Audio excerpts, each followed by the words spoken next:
संस्थापकं वीरम् कृष्णं वन्दे जगद्गुरुम्।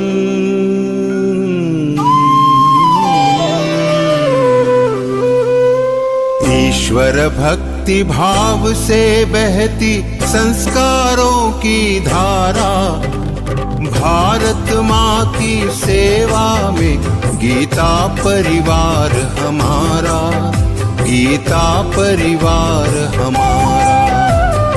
ईश्वर भक्ति भाव से बहती संस्कारों की धारा, भारत माँ की सेवा में गीता परिवार हमारा, गीता परिवार हमारा।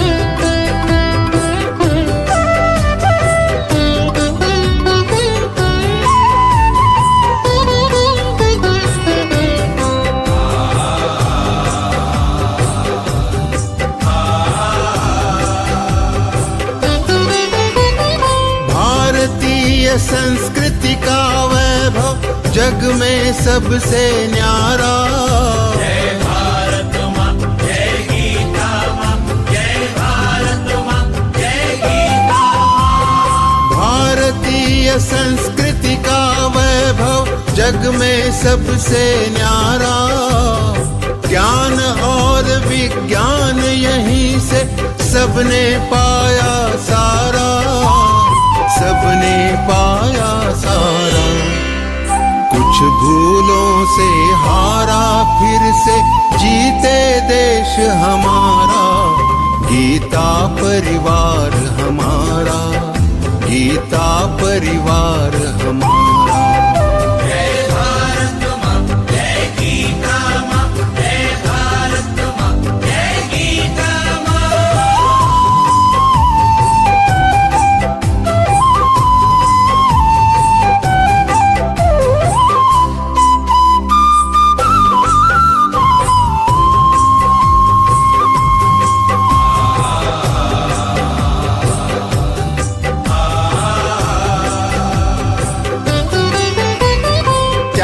शील सेवा व्रतधारी युवा जगे पुरुषार्थी, जय भारत माँ जय गीता माँ, जय भारत माँ जय गीता माँ। त्यागशील सेवा व्रतधारी युवा जगे पुरुषार्थी, वैज्ञानिकता विनय सभ्यता स्वभाव हो निस्वार्थी, स्वभाव हो निस्वार्थी। देशभक्ति में तेजस्वी हो फिर समाज यह सारा, गीता परिवार हमारा, गीता परिवार हमारा। जय भारत माँ जय गीता माँ, जय भारत माँ जय गीता माँ।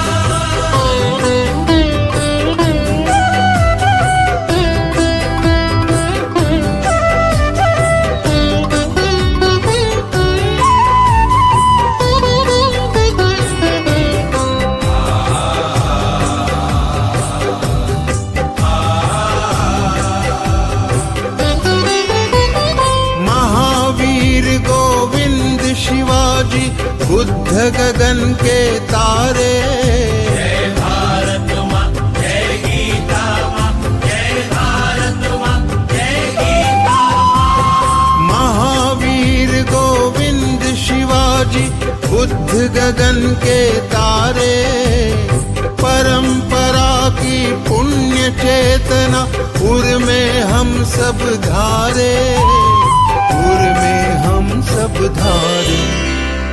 बाल हृदय में उसे जगाकर जगे देश यह सारा, गीता परिवार हमारा, गीता परिवार हमारा।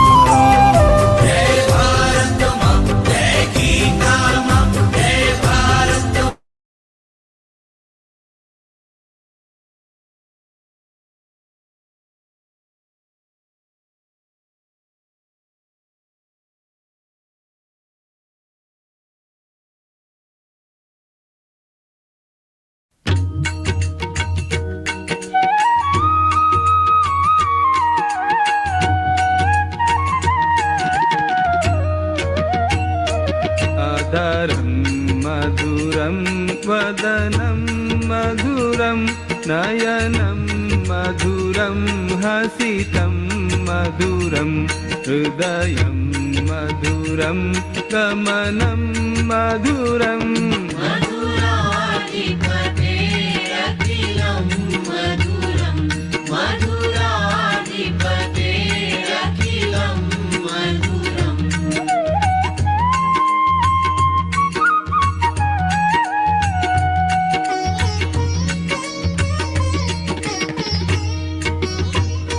वचनं मधुरं चरितं मधुरं वसनं मधुरं वलितं मधुरं चलितं मधुरं भ्रमितं मधुरम्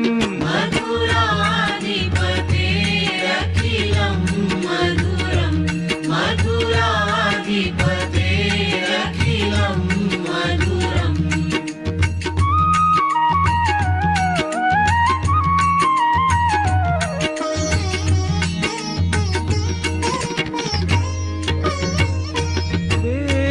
वेणुर्मधुरो रेणुर्मधुराः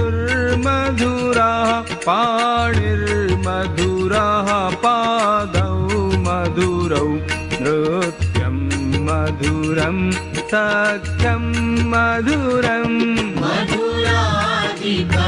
मधुराधिपतेरखिलं मधुरं मधुराधिपतेरखिलं मधुरम्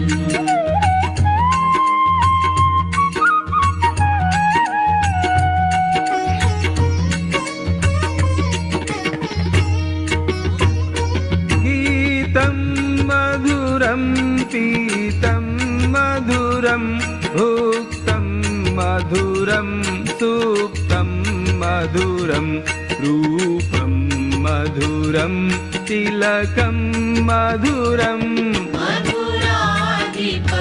मधुराधिपतेरखिलं मधुरं मधुराधिपतेरखिलं मधुरम्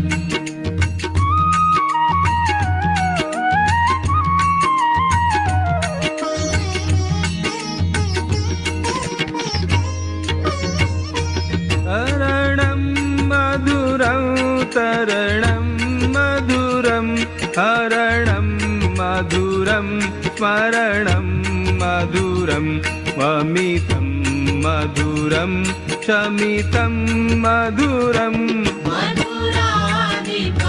मधुराधिपतेरखिलं मधुरं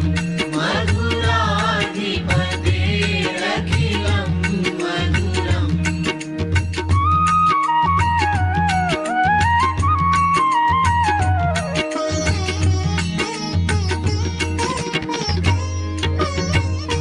कुञ्जा मधुरा माला मधुरा यमुना मधुरा वीथी मधुरा सलिलं मधुरं कमलं मधुरम् मधुराधिपतेरखिलं मधुरं मधुराधिपतेरखिलं मधुरम्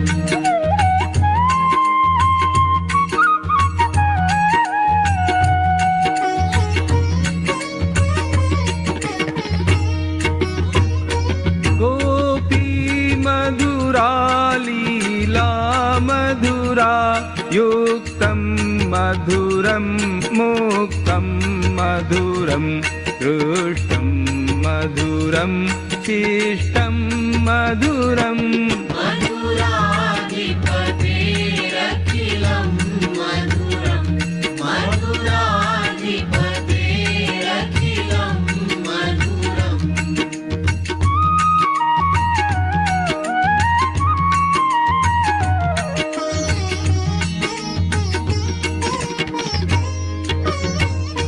गोपा मधुरा गावो मधुरा यष्टिर्मधुरा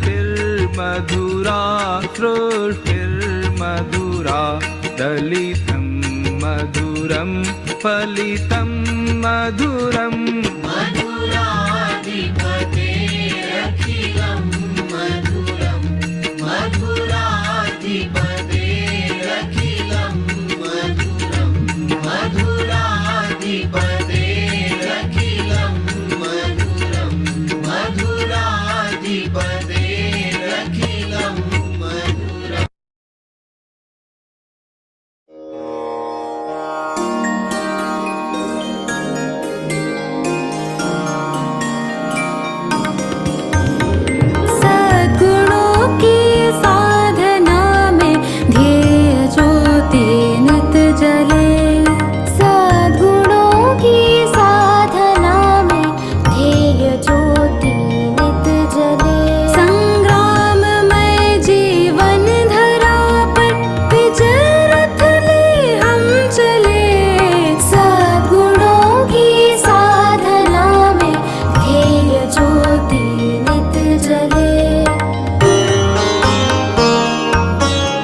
परम वीरम् कृष्णं वन्दे जगद्गुरुम्।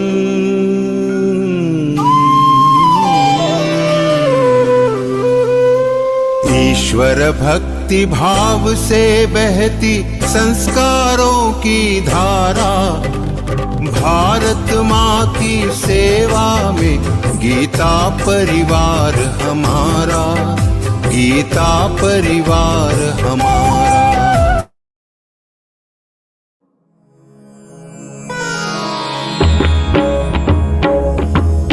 श्री गुरु चरण सरोज रज निज मनु मुकुरु सुधारी, बरनउ रघुबर विमल जसु जो दायकु फलचारी। बुद्धिहीन तनु जानिके सुमिरौ पवन कुमार, बल बुद्धि विद्या देहु मोहि हरहु कलेस विकार। जय हनुमान ज्ञान गुण सागर, जय कपीसति लोक उजागर। रामदूत अतुलित बल धामा, अंजनी पुत्र पवन सुत नामा।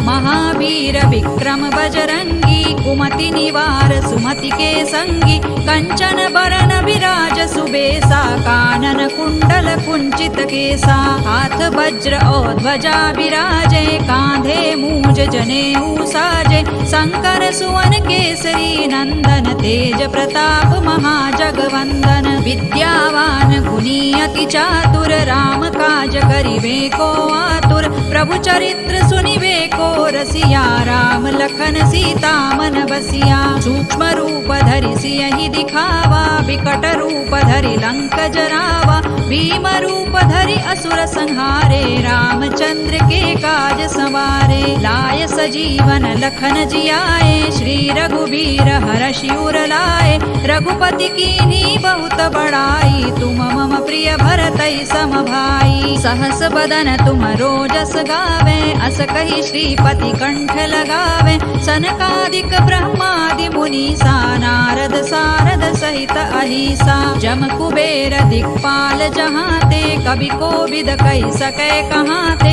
तुम उपकार सुग्रीवहि कीन्हा, राम मिलाय राजपद दीन्हा। तुम्हरो मंत्र विभीषण माना, लंकेश्वर है सब जग जाना। जुग सहस्र जो जन पर भानु, लील्यो ताहि मधुर फल जानू। प्रभु मुद्रिका मेलि मुख माहि, जलधि लांघि गए अचरज नाही। दुर्गम काज जगत के जेते, सुगम अनुग्रह तुम्हरे तेते। राम दुआरे तुम रखवारे, होत न आज्ञा बिनु पैसारे। सब सुख लहै तुम्हारी सरना, तुम रक्षक काहू को डरना। आपन तेज सम्हारो आपे, तीनों लोक हांकते कांपे। भूत पिशाच निकट नहीं आवे, महावीर जब नाम सुनावे। नासै रोग हरै सब पीरा, जपत निरंतर हनुमत वीरा। संकट ते हनुमान छुड़ावे, मन क्रम वचन ध्यान जो लावे। सब पर राम तपस्वी राजा, तिनके काज सकल तुम साजा।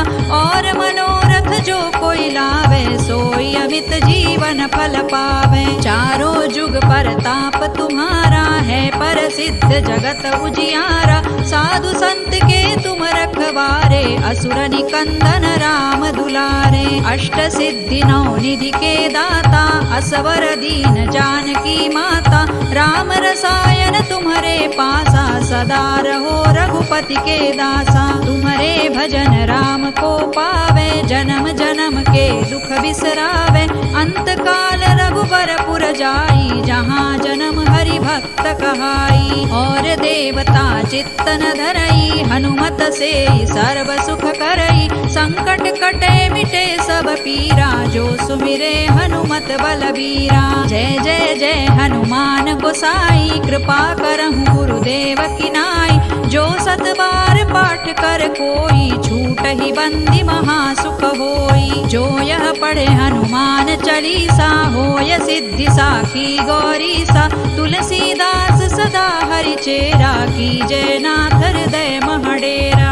पवनतनय सङ्कटहरण मङ्गलमूर्तिरूप राम लखन सीता सहित हृदय बसहु सुरभूप सियावर रामचंद्र की जय पवन सुत हनुमान की जय उमापति महादेव की जय।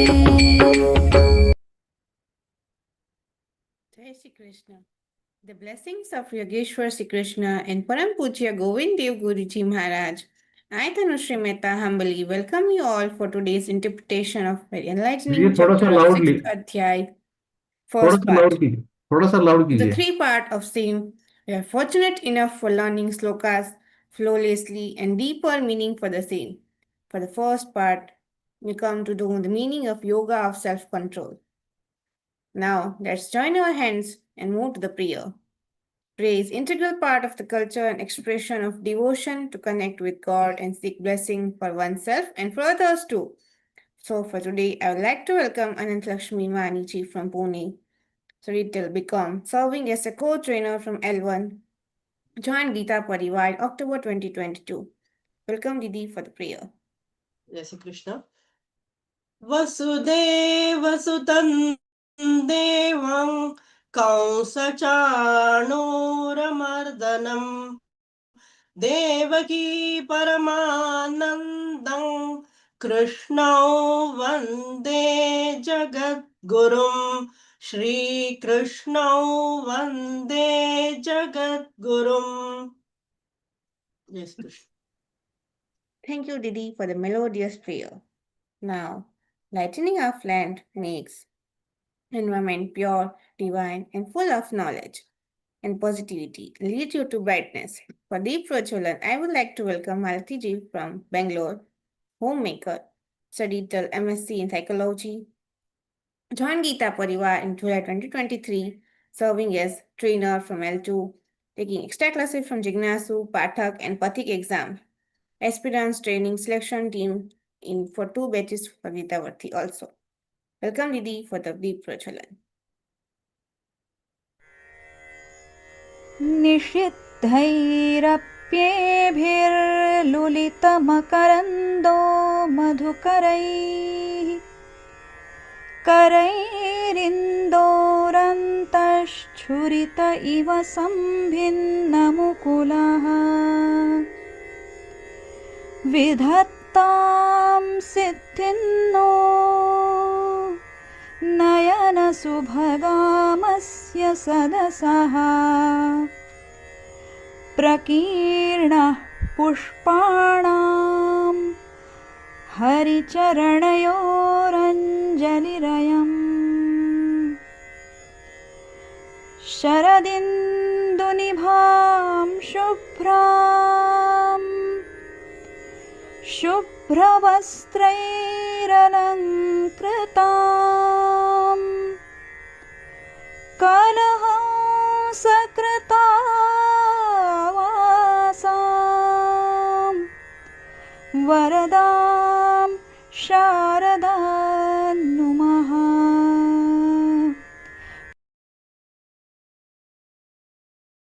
Thank you, Didi, for the beautiful and divine deep Prachulan. It makes the environment pure and full of devotion. New L1 batch starting from 19 December. So share with your friends, relatives, and make them a part of divine learning of Bhagavad Gita. Now, moving forward, we have reached to the most awaited and most anticipated part of our session, our distinguished speaker of the day, Shraddha Raodeo Didi, disciple of Param Pujya Swami Govind Dev Giriji Maharaj, blessed by Pujya Swamiji with title of President of Geeta Pariwar, staying in Bhayanagar, Hyderabad, actively serving in role associated with Geeta Pariwar's online Geeta classes since the second batch August. Trainer for the first ever jail classes at Learngeeta, where inmates under her guidance memorized L2 chapter from all chapters and successfully cleared the Pathik exams. Laid the foundation of monitoring team at Learngeeta and led it over 2.5 years. Currently leading literature publication proofreading team of Learngeeta for 13 languages. Also serving as a Vivechak for online Gita Sanstha classes, conducting weekly interpretation sessions, offers sevas in various departments, training, examination, and several other teams at Learngeeta. Teaching Śrīmad-Bhagavadgītā to kids and working for the Bal Sanskar, imparting Hindu sculpture, knowledge, and patriotic values of children for a decade, holds a B in electronics and postgraduate diploma in IT systems and management. In the past, worked as a mobile application developer and a team lead for 13 plus years in the corporate sector. It is one honor to welcome you, Didi, for the interpretation of the first part of the Atma Sanyam Yoga.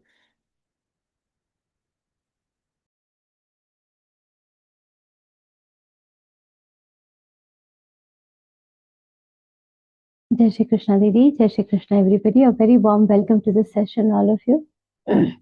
Let us all begin with a prarthana. Let us all remember Swamiji and then begin with this beautiful chapter. Before I begin, I wanted to just confirm if I am audible, Didi. Perfectly, madam. Okay, thank you so much. Let us all bow down to Param Puja Gurudev and Shri Krishna, with whose blessings we all are here today, going through this very beautiful chapter. Hari Om. Let's begin. Guru Brahma, Guru Vishnu, Guru Devo Maheshwaraha, Guru Sakshat Parabrahma, Tasmai Shri Gurave Namaha. Krishnaya Vasudevaya Haraye Paramatmane Pranatah Kleshanashaya Govindaya Namo Namah. Om Parthaya Pratibodhitam Bhagavata Narayana Swayam Vyasena Gratitam Purana Munina Madhye Mahabharatam Advaitamritavarshiniം Bhagavatim Ashtadashaധ്യായിനിം Amb Tvam-anusandadami Bhagavad-Gīte Bhavatveshini. Om Shri Gurave Namaha. Om Shri Krishnaya Namaha. Hari Om. A very warm welcome to the session, all of you again. We are starting a very beautiful chapter. That is the 6th chapter, which is known as the Atma Sanyam Yoga. At which point on this journey we are? Where are we in this particular journey through this dialogue between Shri Krishna and Arjun? At which point we are? What has been discussed so far? What is it that has been covered so far? And why we are at this turning point? So far we have seen Arjun in a very confused state, in a completely deluded state, requests Shri Krishna to guide him. And we have seen in the you all have not completed the 2nd chapter, but in the 2nd chapter, some of you must have heard, there comes a shlok where Arjun has accepted the Shishyatva. He starts believing, he has expressed his desire to be the disciple of Sri Krishna, where he says, Karpanya dosho Vahata Svabhava Prichhami Tvam Dharma Sammudha Chetaha. Where he completely surrenders to Sri Krishna, and at that point, when he says Shishyasteham Shadiman Tvam Prapannam, when he says that I am your Shishya, I am your disciple, I have completely surrendered myself to you. When this is accepted by Arjun, then that opens the key to Śrīmad-Bhagavadgītā. On listening to that shlok from Arjun, Shri Krishna starts narrating this Bhagavad Gita, starting from the 11th shlok. He starts how Ashochanam Ashochistam, and there he starts expressing what he wants to tell, how he has to encourage Arjun to follow the path of his duties. And on this journey of convincing him, encouraging him, making him understand his own duties, Shri Krishna has covered lot of knowledge till now. At the beginning, he talks about the Atma, the Paramatma, the Karma Yoga.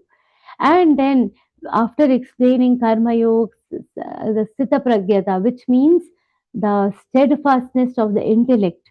After explaining all this, Arjun is still deluded. What is more important? At one point you are praising the Karma Yoga, that is, do your duties. At another point, you are praising the Sankhya Yoga, that knowledge is supreme. How do we get knowledge? By dhyan and other means. So at one point, you want me to go through this process of undergoing and assimilating the knowledge. At one point, you are trying to make me do my own karma, and I am still confused. And on that note begins what? The third chapter, the Karma Yoga, where Shri Krishna explains that this Karma Yoga, what is the very simple difference? We don't have time to go through the gist of third, fourth, fifth chapter, but in short, what is the difference between the Karma Yoga and Jnana Yoga, that is the Sankhya Yoga or the path of knowledge? The simple thing is, you are if you are at the bank of a river, and on this at the banks of this river, if the flow is very high, the river is really broad, everybody cannot cross this river, everybody cannot easily travel and go reach the other bank of the bank of this river. It is going to be a tough thing, but there would be some swimmers, expert swimmers, physically very strong, who would have the capacity to swim through this huge flow of river.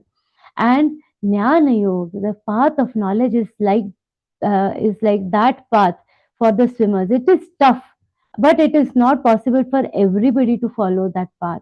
Only the physically strong, who know swimming very well, who have the capacity to swim through that river, through that flow, can go on that path and manage to reach the other bank of the river, manage to reach their destination. Sangha Yoga, the path of knowledge, is like that. It is only for selected few who have the capacity to understand that knowledge, who can somehow dig through all these scriptures and get the knowledge that is required. It is not a path for everyone, but at the same time, if for crossing that river there is a boat available in which everybody can sit, small children, women, young, old, elderly people, everyone can sit in that boat and sail through smoothly, whether they know swimming or not, whether they know how to row that boat or not. They will be safely sailing through, because there is a boatman who is going to take care and ensuring that they will cross through. This is a simpler path which is agreeable for most of the other people, and that is the path of Karma Yoga. So, Karma Yoga is that path which is meant for the majority. Most of the people will easily sail through this Mrityu Samsara, through this world, through this worldly experiences. We will easily sail through using the Karma Yoga.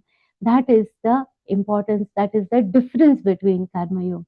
But towards the end of the fifth chapter, gradually Shri Krishna has started explaining that at the beginning these two paths look different, but what is ultimately happening? They both are leading to the same destination. Both the paths are helping you cross the river. Both the paths need a certain type of skill set. On the boat, you should be steady. You should have the desire to go on the other end. There are certain common things, and ultimately the activity is that what is the crux behind both these paths? The crux is that you are ultimately crossing the rivers. Though these two paths of swimming and crossing the river, and of sitting in the boat and crossing the river, this Karma Yoga and Jnana Yoga, they appear different, but ultimately they are not very different. They are very, very similar also. And in the fourth and fifth chapter, third, fourth, fifth chapter, gradually Sri Krishna explains that ultimately this knowledge, this path of knowledge, is going to what? This Karma Yoga is going to gradually merge into the path of knowledge. By following your Karma Yoga properly, you will be eligible to gain that knowledge, and at a certain point these two paths merge and they together are going to lead you to your final destination of liberation. That is what is explained from Karma Sannyasa Yoga. Then Jnana Karma Sannyasa Yoga, all these further explain how the two paths merge into one. For how do they merge? For instance, if a tourist or a pilgrim or some, we used to travel from one village to another village on foot. Now suppose I'm going on one path, and this, I know that this road is going to take me to a certain village. I keep walking on that path, and now I reach the village. This road is going inside the village. Now there is no distinction left. Before this, the road was distinct from the village. It was taking me towards the village. That is my destination. But after a certain point, when I am reaching closer to the village where I wanted to go, that road has merged into the village, and this, its existence, sees its independent existence is not there. It ceases to exist. It is merged into the village once I have reached the destination. Once I get the knowledge, the karma yoga and jnana yoga are going to become one. Just as the road becomes, the highways, they will take you through the exteriors of the city, and at one point of time you will be able to merge into the city. That path will merge into the city and take you to that particular city or village. Similarly, that path will merge, and both are going to become together, both are going to merge, they become the same.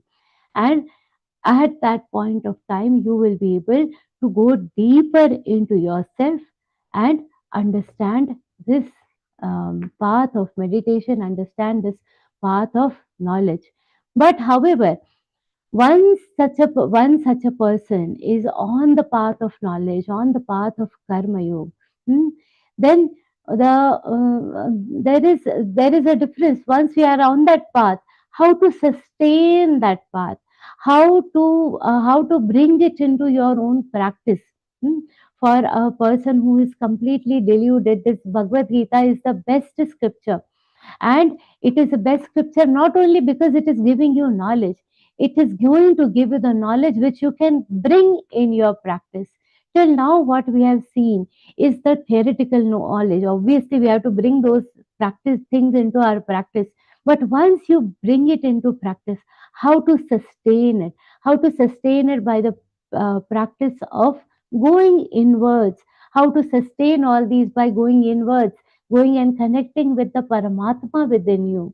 That is a higher level of practice that we will be doing through dhyana, through Atma Chintan, through contemplating upon yourself. How these are the practices which will help you bring entire Bhagavad Gita into your experience, into practice, and taking you where? To that Param Shanti, to the supreme peace. In the fifth chapter, towards the end of the fifth chapter, we will see what Sri Krishna says: Parshan kritva bahirbahyams चक्षुश्चैवान्तरे भ्रुवोः प्राणापानौ समौ कृत्वा नासाभ्यन्तरचारिणौ यतेन्द्रियमनोबुद्धिर्मुनिर्मोक्षपरायणः विगतेच्छाभयक्रोधो यः सदा मुक्त एव सः. What is happening? By shutting down all the external windows, all the shutting down all the thoughts, of our connections with the external world. What do we do? This last two shlokas are making us shut down all the external windows and gaze between where? The fixed space between the two eyebrows. Between the two eyebrows and gazing inwards. Mm. Stop the flow of incoming and outgoing breath. It is indicating towards pranayam. Pranapano samau kritva nasabhyantara charano. It is indicative of the pranayam. What is pranayam? Controlling the incoming and the outgoing breath. Pranayam is a type of yajna. We have seen that in the previous chapter. And then controlling all your sense organs, controlling your mind, your intellect. Then what a person becomes? He becomes a sage. Yatendriya manobuddhir munir moksha parayana. Moksha parayan. Such a person who is free from what? Vigatecha, free from desire, fear, anger, all these emotions. He is free from such desires. Such a person is what? Yes, sada mukta evasa. He is living in complete freedom. He is a liberated person. And such a liberated person will be ultimately attaining me. He will attain the total peace.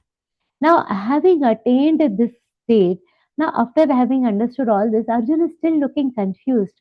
Hmm, he's still confused. What are you saying? Okay, we'll attain this kind of peace, but still there isn't enough clarity around this. Hmm, I will be peaceful. I'll attain this peace, but he feels that okay, not probably not very crystal clear. And Shri Krishna loves Arjun. He's not going to leave his dear Arjun in a dangling situation that you have understood anything half-heartedly. And he continues explaining something much more deeper. Why I say much more deeper? There is a very beautiful example that Sant Jnaneshwar Maharaj uses here. What does he say? Now these women have the habit of, seeing how much gold they have, how much treasure they have, how much money is still in my, locker. We usually we'll just introspect, we'll open our lockers, our treasure and see, what Sara gold sona hai now, all the gold is it there or not? We will check. How will we check? If my gold, all that treasure is in the master bedroom, what we will do? And I have to do, not just check, I have to cross check with somebody. I have to tell. So what will I do if I have my daughter? Now this has to be done with people you trust. So what the elderly lady will do? Call the daughter. Come, let's come inside and just check. Now before she opens the locker, what they will do? First close the door. Nobody should know what we are doing. Close the door, and then what? Slowly open the treasure, open the locker, and then take out all the gold and say, "Ah, this my mother-in-law gave. See this chain my mom gave. This is everything is intact. After I go, this will be yours. Give this to this." All that those matters will be discussed. The complete analysis of the gold they have, the complete discussion about their jewelry, they will do where behind the closed door. Close the door, and then the door of the treasure, the locker will open. Similarly, what Jnaneshwar Maharaj says, when we have to open the treasure within us, the Paramatma is very much within us. When you have to connect with the treasure, the Paramatma, the source of light within us, we have to close the external door.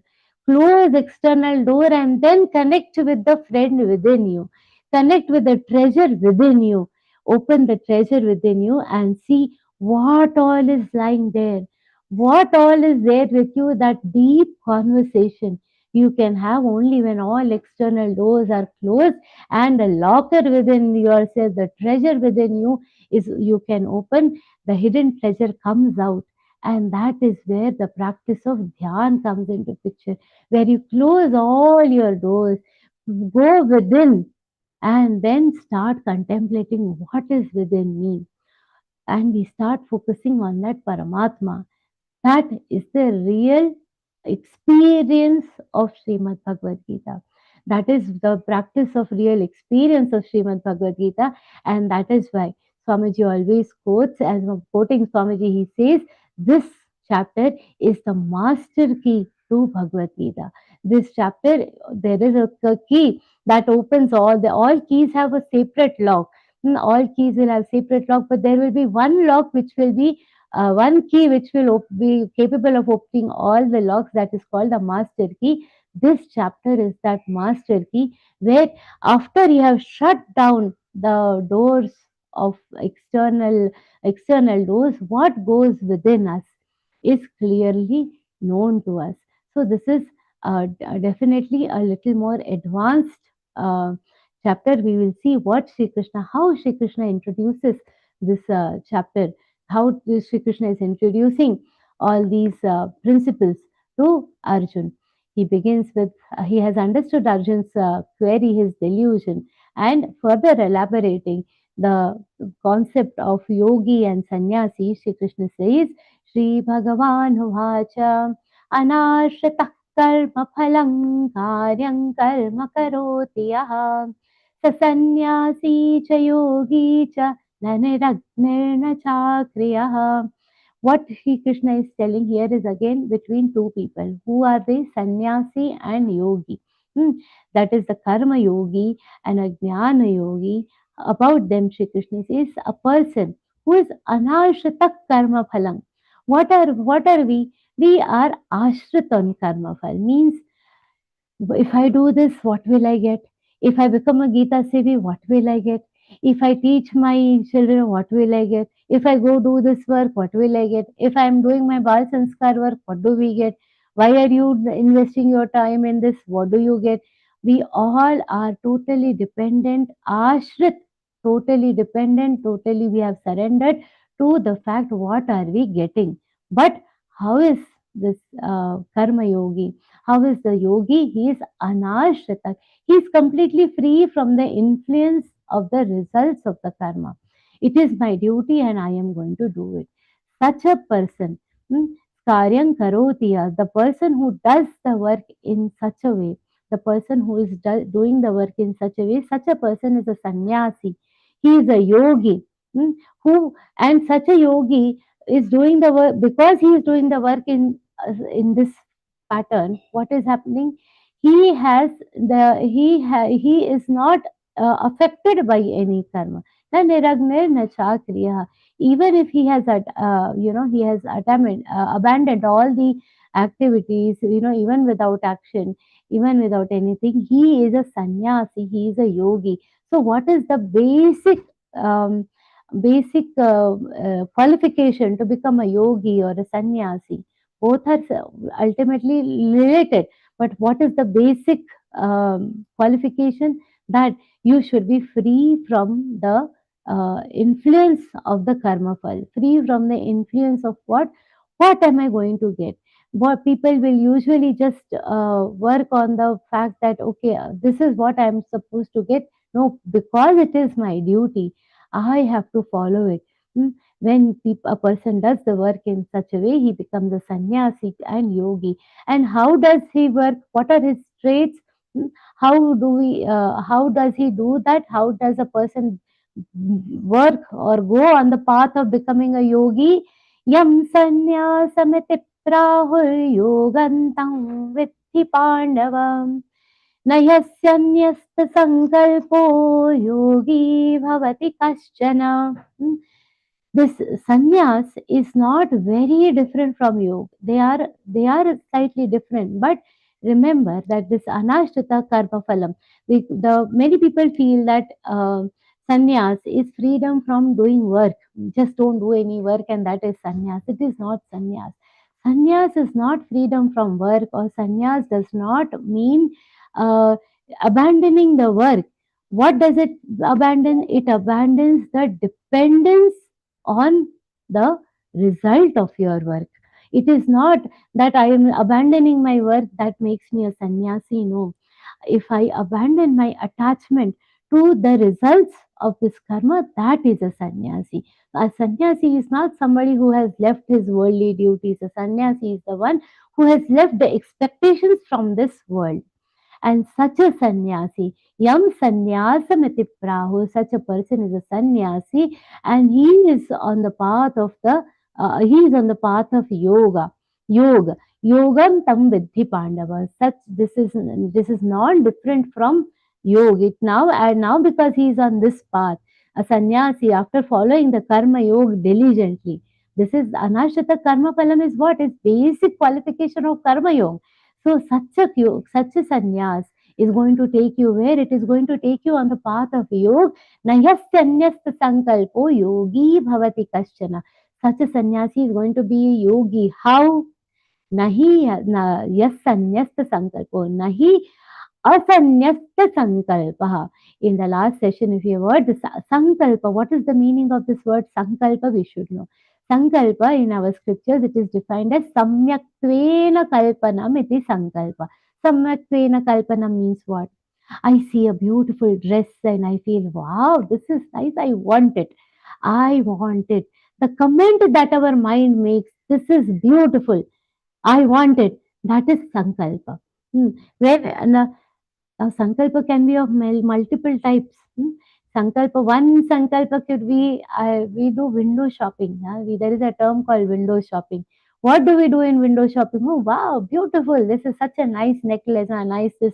We keep looking at these things and then we just pass a comment. Wow, we are actually not buying it. But what is happening? A desire is developing within us which says that now I want it. This we don't realize how harmful this window shopping is. It is sowing the seeds of desire within us. The same thing Shri Krishna is saying here, that Sankalpa, Sankalpa is basically this we have seen in the previous chapter. The Sankalpa is going to be the root cause of all desires. Hmm? Sankalpa, there is a very beautiful statement which says, hey Kama, we know that you, Kama means desires, we know that you reside in what? In Sankalpa. Sankalpa can be of multiple types. Our car sevaks. Yesterday we all know that it was the Hindu Shaurya Divas, and there in that time the car sevaks many years back in 1990s, they decided that in this Ayodhya we want to have our Ram Mandir, because it is the Ram Janma Bhumi and our temple has to be there. They also made this sankalpa.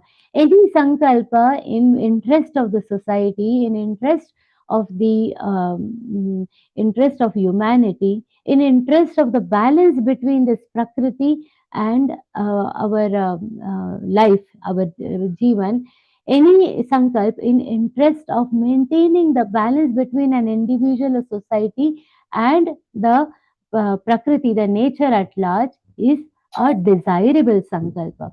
However, any sankalpa which leads you towards greed or towards anger, because some sankalpa might not get fulfilled.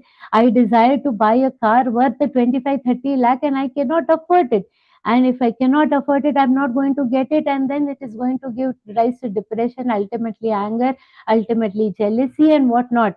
So, a sankalpa, if directed towards satvikta, towards good, is going to be is going to be rewarding. However, if it is driving you towards rajogun or tamogun, then it is undesirable. We all know what is sattvagun, rajogun, tamogun. We have discussed these in the previous levels.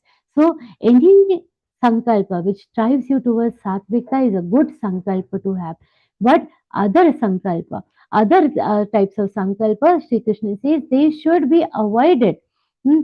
Such sankalpa, a person who is devoid of such sankalpa which gives rise to desires, this chattering mind is actually a real problem. So a one who doesn't have this chattering mind, there are no sankalpa, oh this is nice, that is nice, he is calm. Such a jnani, such a karma yogi, he can become a yogi. Yogi bhavati kaschana. Hmm, Such a person can become a yogi. Everybody cannot become a yogi. Every jnani, every karma yogi cannot afford to become a yogi. They cannot become a yogi. Only a person who has this, who has reached this stage of what? Asanyasta sankalpa means who has, asanyasta sankalpa is the one who has not renounced his thoughts. Such a person cannot become a yogi, but a person who has renounced, who has completely given up on these kind of sankalpa can become what? Yogi. Now we see the journey is beginning from where? From sannyasi, a karma yogi, is gradually going towards the higher yoga. And in that stage, there are two things. One is a person who has just started off, who has just started off on the path of yoga, and then there is one who has reached that epitome, who has reached that final destination of yoga. What Shri Krishna says about these two people? Arurukshor munir yogam karma karanamachyate yogarudhasya tasyaiva shramak karanamachyate. Here Shri Krishna is introducing two terms. What are they? Aruruksha and yogarudha. Aruruksha is the one who has resolved to climb this path of yoga. Just to understand this example in simpler terms, just imagine if somebody wants to go to this Vaishnav Devi temple or wants to go on this Kailash Parvat, wants to go on this yatra. All our pilgrimages are high on the tall mountains. Now, one person is at the base of the mountain and he has done a sankalpa that I want to go, I want to take the darshan of Vaishnav Devi, I will go cross these mountains, I will climb these mountains. Such a person is what? Aruruksha. He wants to start. He has just to begin. on the path of yoga. He just once has made this sankalpa that I want to go and take the darshan of Vaishnav Devi, I will go. So, but he's still at the base of the mountain. He has yet to begin. He has just begun his journey. But at the same time, there will be a category. There will be some bhaktas, some devotees who have managed to climb up at the mountain top. They have then reached the temple, taken the darshan of Ma Vaishnav Devi, and then from there they are calling, "Hello, yes, we have reached here. Ekdam Jai Mata Di. We are here." And we have already reached, and it is a beautiful place. It is such a beautiful ambience, a beautiful environment here, cool and nice. They have already reached there, and from there they are describing how it is at the top of that Vaishnav Devi temple. Those people who have reached there, they are yoga rudh. They are yoga rudh. They have already reached the summit of that mountain. Uh, they have accomplished that journey. So these are the two categories Shri Krishna is talking about. One who has just started on the path of yoga, who wants to start meditation, who wants to start on the path of yoga, who wants to become a yogi, that is a Aru Ruksha. And there is another category who has already achieved the path of yoga, who has achieved the equanimity, the basic qualities that are required to become a yogi. After few shlokas, we are going to go through the qualities of a yogi, and that we are going to see what Shri Krishna means by who is a yogi, how do we identify a yogi. So there is this other category who have already become a yogi. Hmm, such a person is yoga rudha. The word arudha means nicely sitting on, happily stationed on yoga. Who is already sitting nicely on the yoga, who is already established in yoga. Such a person is what yoga rudha. So what Shri Krishna says for Arurukshor Muner Yoga, Arurukshor Muner Yogam Karma Karanam Uchyate. What is he supposed to do? What is he expected to do? What is that at that point? What he has to do? He has to start karma. He has to work in that direction. He cannot just sit at the bottom and say, I want to achieve that. No, he has to work in that direction. That is a karma karana muchyate. He has to start action. The action is the action is the cause that he has to work on. And for a yoga ruda, what he has to do? He has to be steady, he has to maintain. Now he is at the top. For a yoga root who has already reached there, what does he need to practice? Shama karana muchyate. Shama is inaction. Inaction in what sense? A complete balance. Inaction, a steadfastness is what he needs to practice. Hmm? Now, just imagine if I have to go to the seventh floor of a building. First, I have to make effort to reach the building.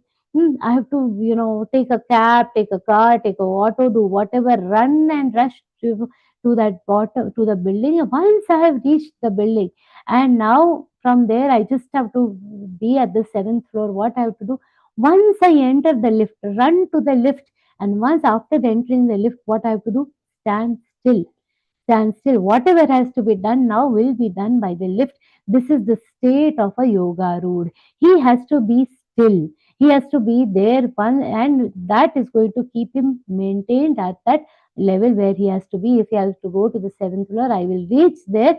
But once he has become a yoga road, he has to be still and leave that sadhan, leave that path, but be still. Now he does not need the cab, he doesn't need the auto, he doesn't need to run anywhere. After a point, he doesn't even need the lift. He has reached there. He has to leave the means which have helped him reach there, and be in a state of inaction and be steady. So that is the state of what being yoga ruda. That is yoga ruda shamakkarana muchyate. That is the state of inaction where that yoga ruda has to be. And now, how do I understand it is my time to become inactive? It is my time to believe in inaction. Have I become a yoga rude? Then now, if whether I am a aru ruksho or whether I am a yoga rude, whether I have to keep doing my karma or have I become a yoga rude? people can start believing, oh, now I'm a yoga rude, I don't need to do any action. Shri Krishna says, no, you have to test for yourself. At every point, Shri Krishna is giving a list of self assessment that you have to do. You have to assess yourself. And if you are falling in this category, then only yoga rude. What is that definition of yoga rude? What is that litmus test of being a yoga rude? Shri Krishna says, Yadahi Nendriyartheshu na karma svanushatyate sarva sankalpa sannyasi yogarudas tadochyate. At different points, at different points, Krishna offers this guidance to us, this guidance for what? Self-assessment. That yeah, at different points, have you become a yoga rude? Have you become yogi? Are you a perfect karma yogi? All these things. Are you a proper jnani, knowledgeable person? Are you a devotee? In 12th chapter, he gives you the characteristics, list of characteristics.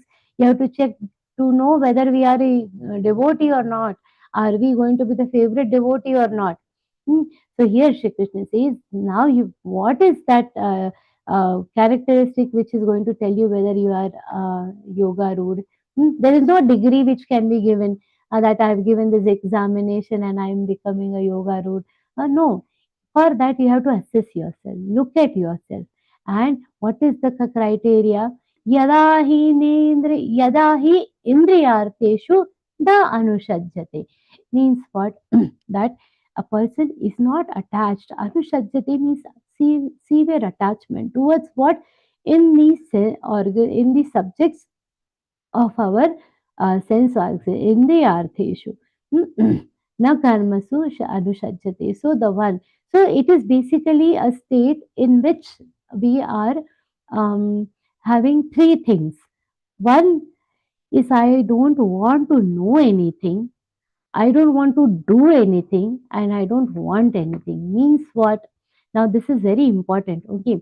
This can become an escape route, but understand how it has to be. It has to be from within. What is it?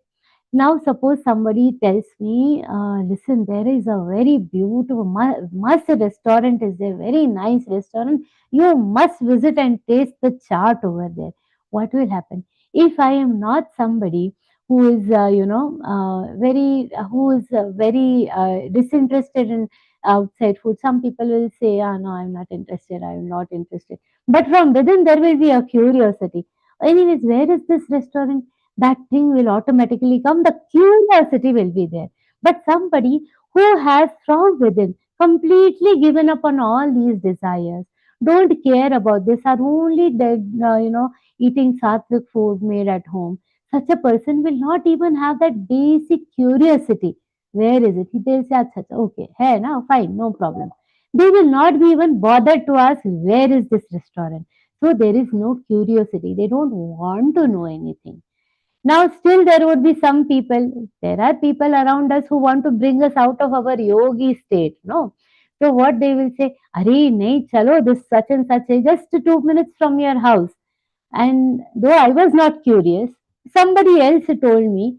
So what do we do? Okay, I was not curious, unhone bata diya, so I went with them.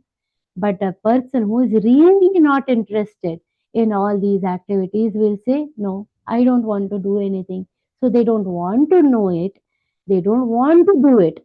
And from within, they will not want anything. After having all this, also from within, they don't want anything. That I want to eat this, I want. This is just an example. I've given a very simple example. But if you look at it from a different perspective, for gold, for other things, I want too much fame for myself. If I want too much, wealth for myself. This example I gave you at a very minimal level, just to make you understand. But these are the stages that a person who is na indriyartheshu in yada hi nendriyartheshu na karmasvanu shajjate sarva sankalpa sannyasi, because these people, these other subjects don't enchant me anymore. When I say that I don't want anything, means what? These subjects, if there is an interesting movie, there is an interesting restaurant, there is a sale, all these are not enchanting me. I am not just showing that I'm not interested, but these are not enchanting me. I am not curious to know anything about them. I don't want to work in that direction. I don't want these things for myself. If a person is like that, he is becoming what? Yoga rudha stadochyate. Such a person is um, completely devoid of all these interests. If such a person is becoming what? Yoga rudha. So, what is the definition of yoga rudha? Sarva sankalpa sannyasi yoga rudha stadochyate. The person who has completely given up on all the sankalpa or given up on all these comments, and once those comments are not coming, then indriyarteshu na karma svanusajjate will automatically follow. Now understand the deeper meaning. What is happening here? Sri Krishna is taking us in on which direction? He is taking us inwards. When we are not interested in these external activities, where will we go? We will go within. We will go inwards. What and has this ever happened? We are talking about it, Didi. What is that you are telling? Look at people like Lokmanya Tilak. Now during the this holidays and all, Diwali holidays, all these holidays, their family used to come together in just their native town, and then they used to have these activities of music, and we also have now. We also have parties and all that. Like that, the family would come together and they will have these music sessions. Somebody is bursting crackers and all that. So someone's person came to Lokmanya Tilakji and said, "Come, everybody is enjoying outside. What you are sitting inside and doing in your room? Come, let us enjoy with us." So he said he used to also talk with the family members, be engrossed in them. But when it came to their entertainment, he would just be in his room and keep studying. So once one of the relatives said, "Oh, Lokmanya Tilakji, come, let us sit outside. See, they all are singing, and in the city also one nice music band." Now that time I'm just using the word music band, but that time there used to be beautiful music groups which used to come. Nice, they all have come. Let's go enjoy their music. What Lokmanya Tilakji said, one who has tasted the song of God, which is that song Bhagavad Gita. Bhagavad Gita is basically the song of God. Once somebody has tasted this song, they have nothing left to do outside. There no other song enchants me. From within, he did not have any liking. He did not have a taste for the other things. Naturally, this was not. So, what he used to do in his free time, he would sit in his room and study the scriptures like Mahabharata, study Bhagavad Gita. So, what he is doing, closing all the external doors and going within him. So, Shri Krishna is gradually taking us inwards. Unless we shut down the outside doors, the doors of windows, unless we cut down from the mobiles, from our games, from other things, we will not be able to focus on ourselves. And once we focus on ourselves, what are we going to do? What path is there for us? Sri Krishna says, you have to do this for yourself. Arjun, only you can do it for yourself. Only you can take yourself inwards and go on the higher path of progress. You are the one who can establish this path for yourself. In this context, what he says, Uddharedatmanatmanan natmanam avasadayet आत्मैवैहात्मनो बन्धुर् आत्मैव रिपुरात्मनः. So gradually Shri Krishna is telling us about what? That you have to cut down on the sorry.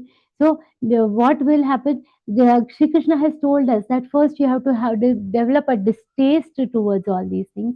Once the distaste is developed, you have to start going inwards. And how are you going to go inwards? You have to consciously pull yourself out of it. Uddhared atmanatmanam natmanam avasadayet. Here Shri Krishna is telling one very important thing. And this is one thing that he is trying to make it very clear that in the path of sadhana, on your spiritual journey, you solely are responsible for your upliftment or your progress. Nobody else is responsible. Like just like the food we have, we only have to digest, right? Similarly, our sadhana is also our internal state. Our upliftment, it cannot depend on others. Everything we have to do. Now, many people say this आपकी कृपा से होगा, उसकी कृपा से होगा, but you are the first point where who has to start. Hmm? आत्मनाः आत्मानं उद्धरेत्. Atmanaha, myself, who is responsible for my own upliftment? It is mine. I am responsible. Atmanam na avasadayet. Don't lead to your own destruction. Hmm? Don't lead to your own destruction. Atmanam na avasadayet. Now, this Guru Kripa is extremely important. Without Guru Kripa, nothing is possible. But for getting that Guru Kripa also, you are responsible for your own sadhana. Hmm. There is a very beautiful example of Swami Ramakrishna, Swami Vivekananda and Ramakrishna Paramhamsji. Now, Ramakrishna Paramhamsji, we know, is responsible for all the sadhana that Swami Vivekananda has done. But Swami Vivekananda himself is also a rishi. He has done up for multiple births, and then he has come here and he had that patrata. He didn't give any excuses to Ramakrishna Paramahamsi. What can I do? How will I do sadhana? See, my mother is sick. There is nobody to earn in our family. His family was in too much distress when he started on his spiritual path. But he didn't give those excuses. He was steadfast. At the same time, there was a sevak for Ramakrishna Paramhansi. His name was Hridayanathji. This Hridayanathji was a relative of Ramakrishna Paramhansi, who has done immense seva of Ramakrishna Paramhansi.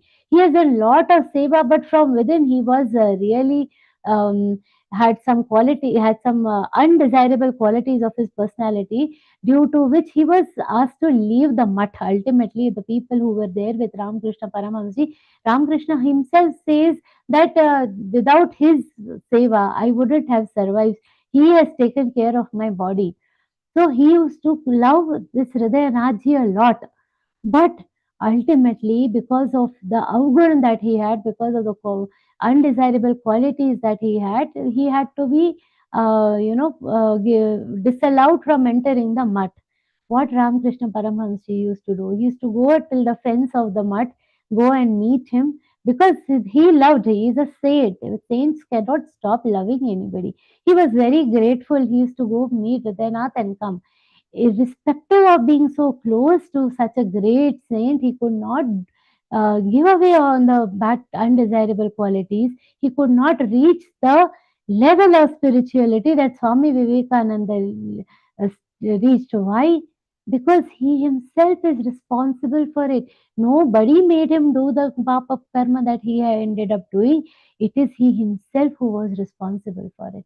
We ourselves are responsible for our own upliftment or our downfall.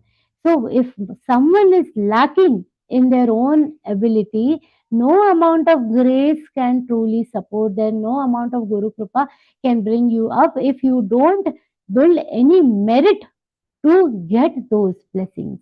So we have to. What will just a few days back, Ambedkar ji's this thing we had. How was the life of Ambedkar ji? His Punyatithi, what kind of provisions did he have? No access to education, no access to teachers, no access to books. In such a situation, he has managed to become the most educated person in the country, so much so that he has headed the committee which has written our constitution. What means did he have? Uddharet Atmanatmanam.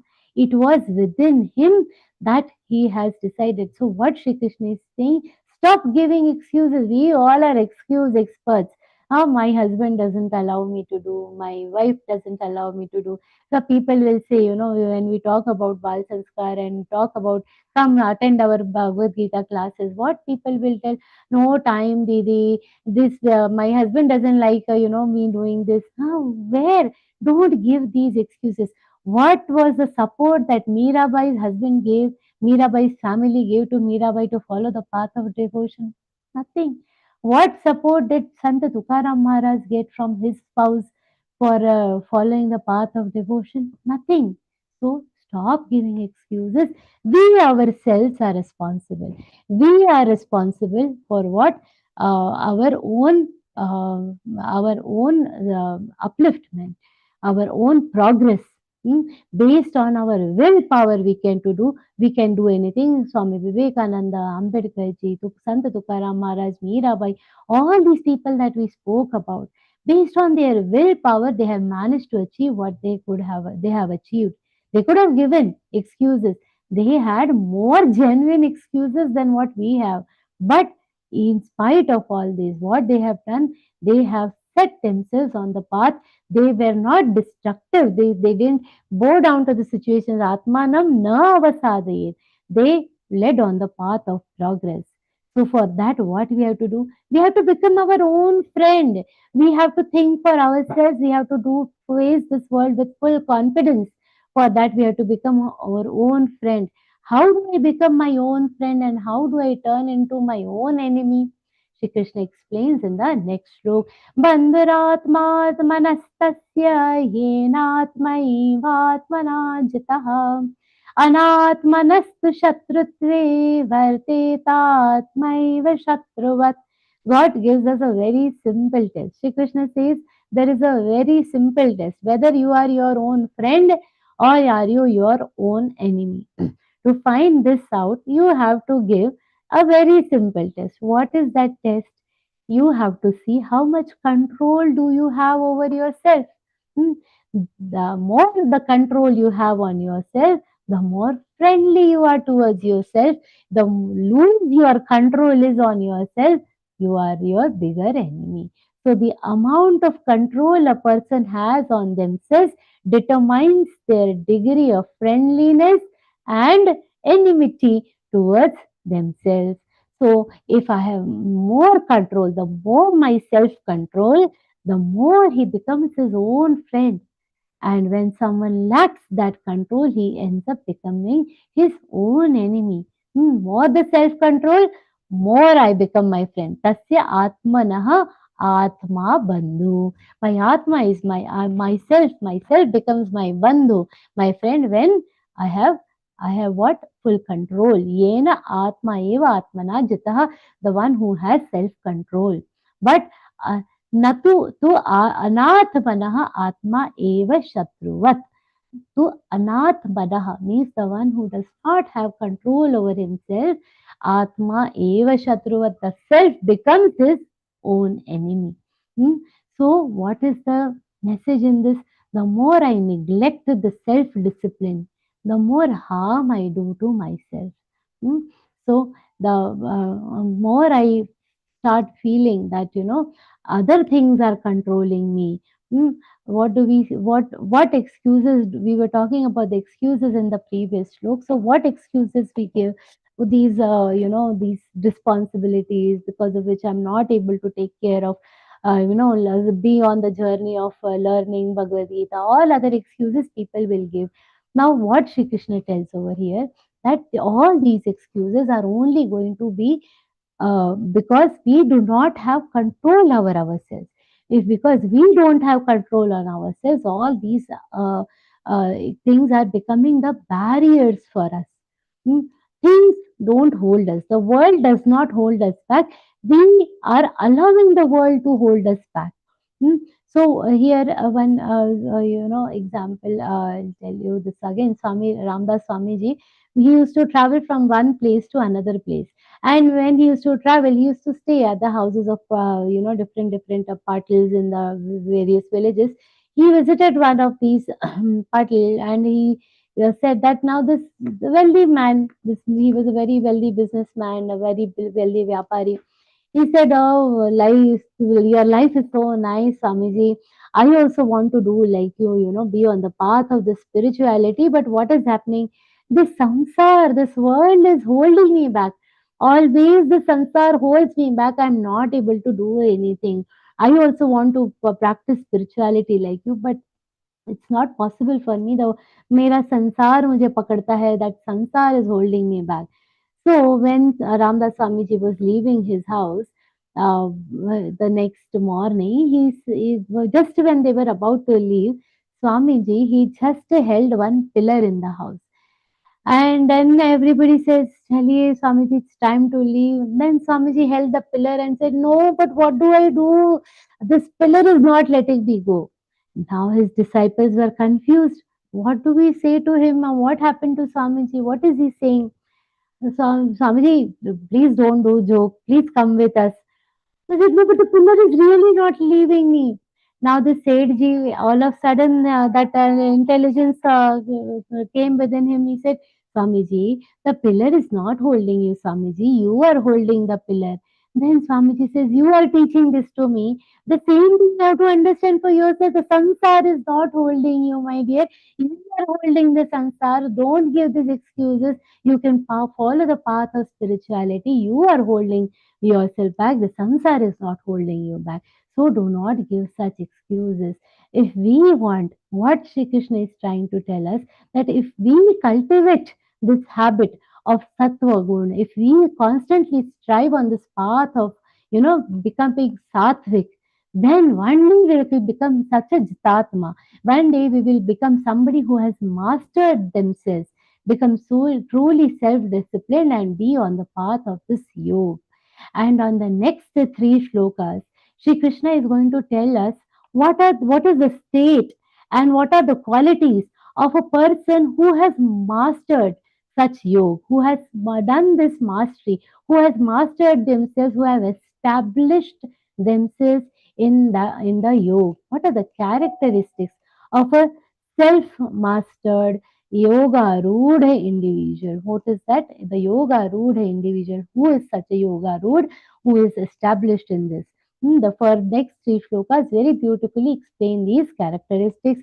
Jitatmanah prashantasya paramatma samahitah शीतोष्ण सुख दुःखेषु तथा मानापमानयोः ज्ञान विज्ञान तृप्तात्मा कूटस्थो विजितेन्द्रियः युक्त इत्युच्यते योगी समलोष्टाश्मकाञ्चनः सुहृन्मित्रार्युदासीना मध्यस्थत्वेष्य बन्धुषु साधुष्वपि च पापेषु समबुद्धिर्विशिष्यते. What is the first characteristic Shri Krishna is mentioning of a person who is a yogi? Jatat Manaha. He has won over himself. The God is not very, very far. He is very much within ourselves. For that, to be able to see Him, we have to be what? We have to be, you have to have a complete control over yourself. Jitat Manaha. The imbalance, there is no imbalance for us, we also are very balanced. Sometimes people have that short-lived balance they will have, and then they see now we are also having that balance. We have also established, but how our balance is? It is very very short-lived for very small time. Now within the Zoom meeting, till we are learning Bhagavad Gita, full shanti, full balance. No matter what is happening around me, we will not get disturbed. But the moment all this session is over, and then the food is not ready, immediately, oh my God, till now it is not ready. That entire balance will go. One day morning, we slept up. Before sleeping, I read entire sixth chapter, felt so peaceful. The next morning, somebody made tea for me. Aha, no sugar, whole balance gone. That is immediately we lose the control. But a yogi will have full control. Jitat mana.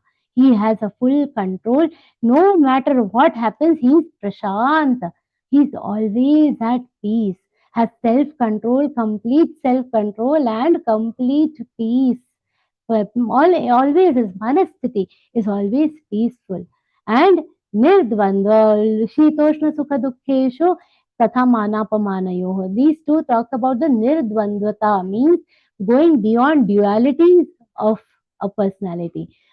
If it is very cold, we'll start complaining so much winter this time. When it is summer, so much summer this time. The external physical climate changes.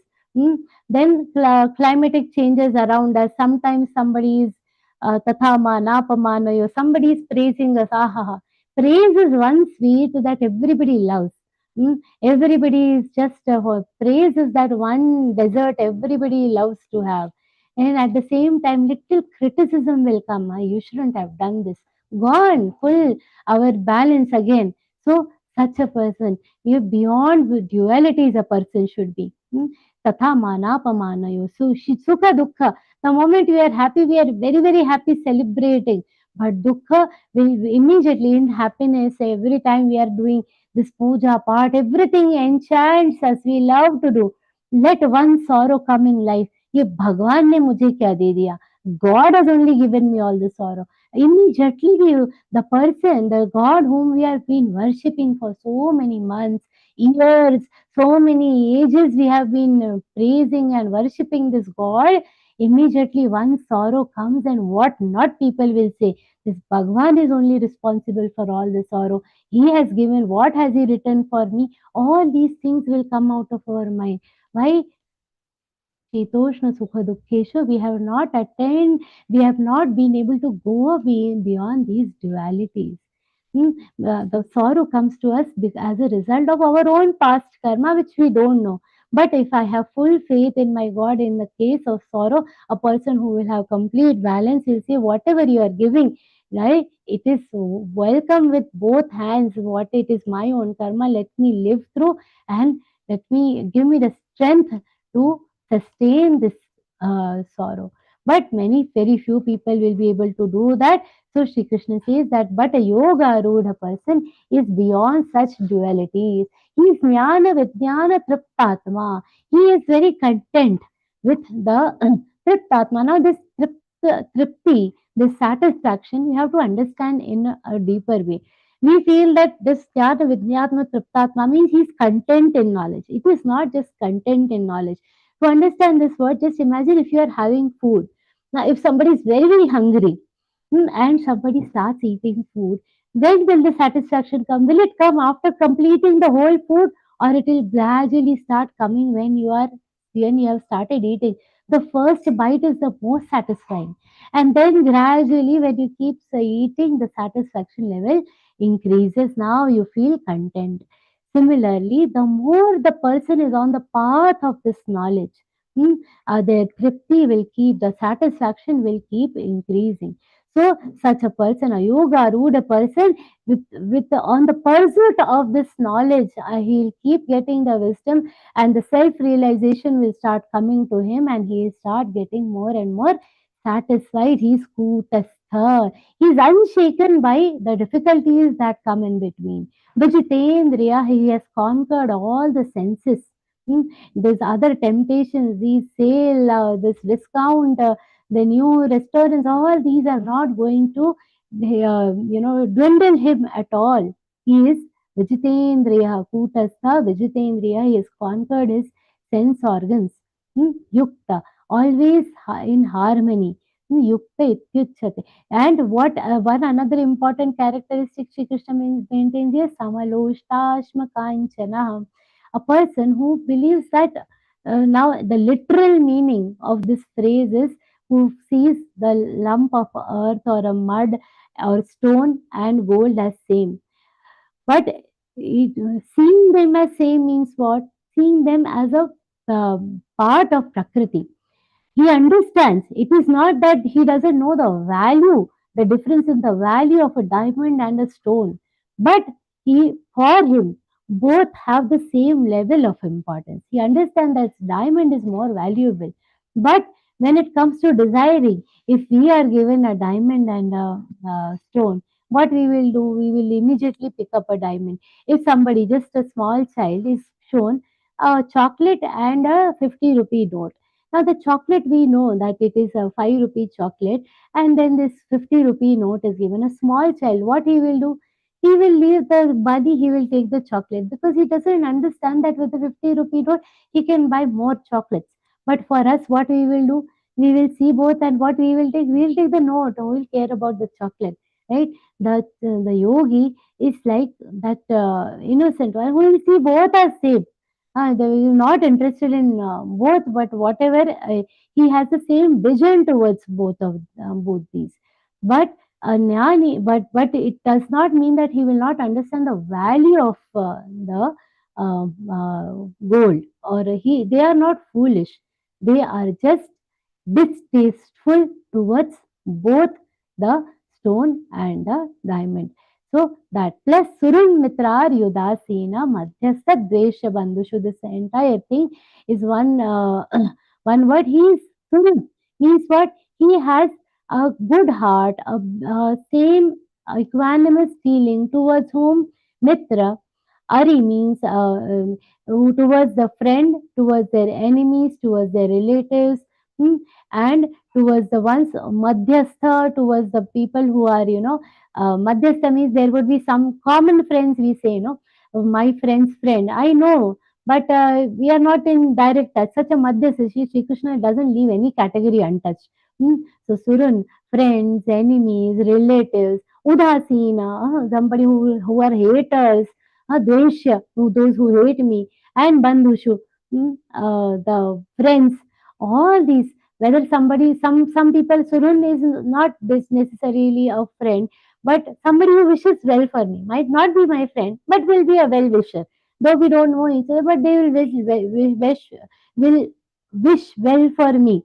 So, such a well wisher, such a friend, for all of them, they will have a equal mind, sama buddhi. Hmm? Sama buddhi and then sadhu shapicha papeshu. See, it is very easy to still have this equanimity towards all these people mentioned in the first line. Hmm? That okay, I still wait. But sadhu shapicha papeshu, even if it is a sinner or if it is a saint, they will have an equanimous vision. Means what? If they are in distress, he will have the same drishti. अरे उनकी भी तरफ कुछ हुआ होगा. They will have a feeling of understanding. If there will be a time to punish the sinners, there will be a limit to the punishment and the hatred. His behavior will be of equanimity. He will not forget that the ounce of Paramatma is very much, a fraction of Paramatma resides in the sinners also and in the people who hate him also. All that balance he will have. He will be, similar thought has come earlier also, where Shri Krishna says, Vidya Vinaya Sampanne Brahmane Gavihastini Shunichaiva Shvapake Cha Pandita Samadarshinaha. This Samadarshinaha, this word Samadarshina is a very important word of Bhagavad Gita, which says that there is an equanimity of vision. I see them as equal. But remember, it is not Samavartinaha, means there is a difference in the behavior. Hmm? They are not foolish. They will have a difference. But when it comes to seeing them, it will be there will be a sense of equanimity. However, the behavior will be as per the behavior required. Sri Ramji, when it was the time to punish Ravan, he punished. When it was the time to do his last rites, he told Vibhishan, you have to do the last rites of this. When Vibhishan was not ready to do the last rites, he says, if you don't consider him your brother and don't want to do his last rites, you consider him as my brother and do the rites, last rites for Ravan. So when it was the time to punish, he punished, but when it was the time to follow the duties, he managed to, he had the vision of that equanimity. So if we have to get Geeta in our lives, what we have to do, we have to ensure that we have to keep a vision of equanimity towards everyone. Now, gradually, once you have attained that equanimous vision, once you have that steadfastness of your intellect, once you have that balance within yourself, Sri Krishna says, now you are yoga rude and now you are ready to go where? Go within. Once we have reached the airport, once we have boarded the flight, we are ready to fly. Now we have got those set of characteristics which will help you go deeper inside and focus on that very important process called dhyana, which is going to help you peep inside. And from the shloka number 10 to 17, Shri Krishna explains the process of this dhyana, how to do that process, how to get into that process, and how to start experiencing this dhyana gradually. Shri Krishna says, Yogi yunjita satatam atmanam dahasi sthitaha एकाकीयत चित्तात्मा निराशीर परिग्रह. Just few shlokas, first few prerequisites of the dhyan we will see in this session, and then next we will see in the next session. But the few prerequisites are relatively easy to understand. Now let us just see quickly. Yogi rahasi sthitah. Yogi yunjit satatam atmanam rahasi sthitah. The yogi, what is the main important thing? He is a yogi, is yunjita, means is able to keep his mind steady. And not now we have temporary steadiness of a mind. Till the time we are learning Gita, we are steady. Till the time we are in a good mood, we are steady. What happens when the mood it gets bad? Then our steadiness is impacted, isn't it? The steadiness immediately goes for a toss. Sri Krishna says, no, satatam. The yogi is yunjita. How? Satat. Nirantar, constant state of steadiness, a constant state of focus. He will be in Atmanam Rasistita. He's fond of his solitude. Ekaki atachittatma. Ekaki means alone. Now, if any task if you see the writers, artists, poets, what is the time they prefer to work?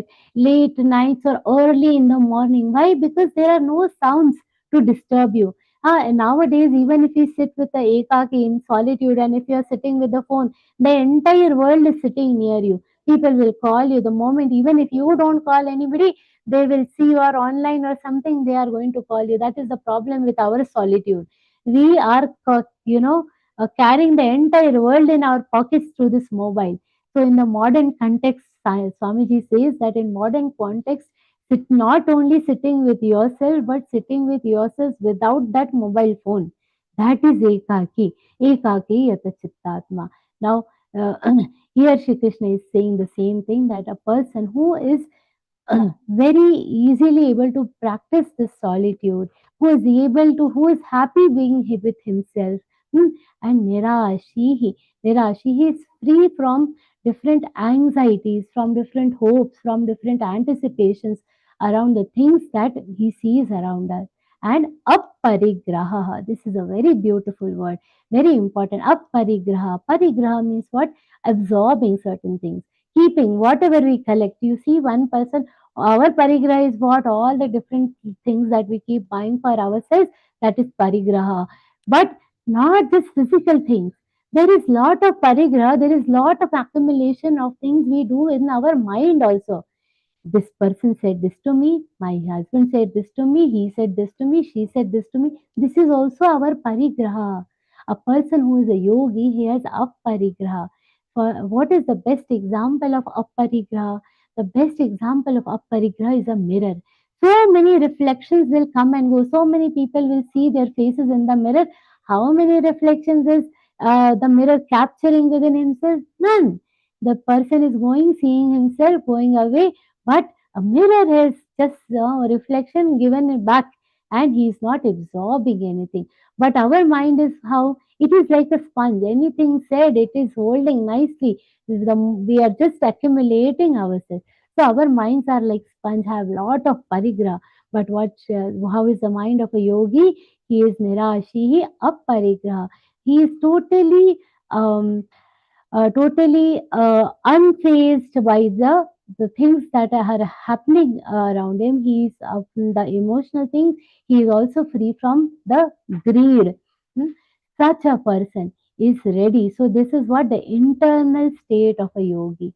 With this kind of internal state, Shri Krishna says the person can start the path of dhyana.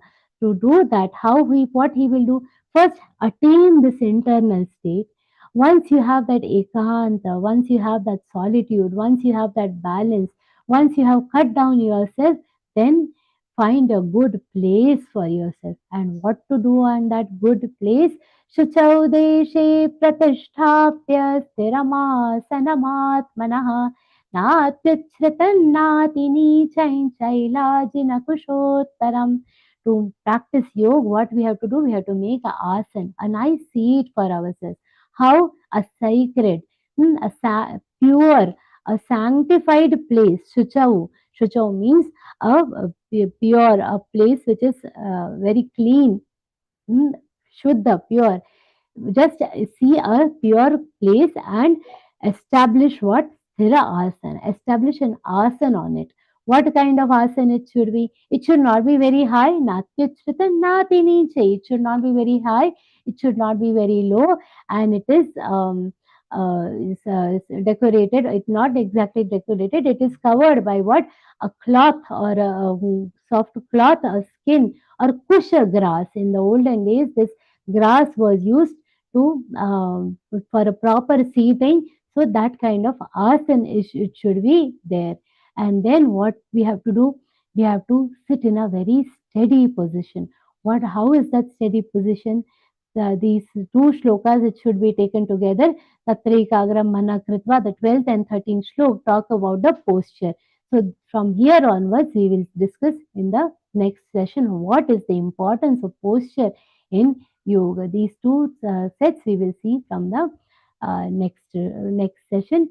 So let Param Puja Gurudev bless us with the basic prerequisites of dhyan. May he bless us with that steadfastness. May he bless us with all those qualities of a yogi. With that prayer, I offer this entire discourse at the lotus feet of Param Puja Gurudev and Shri Krishna himself. Hari Om, Shri Krishna Paramastu.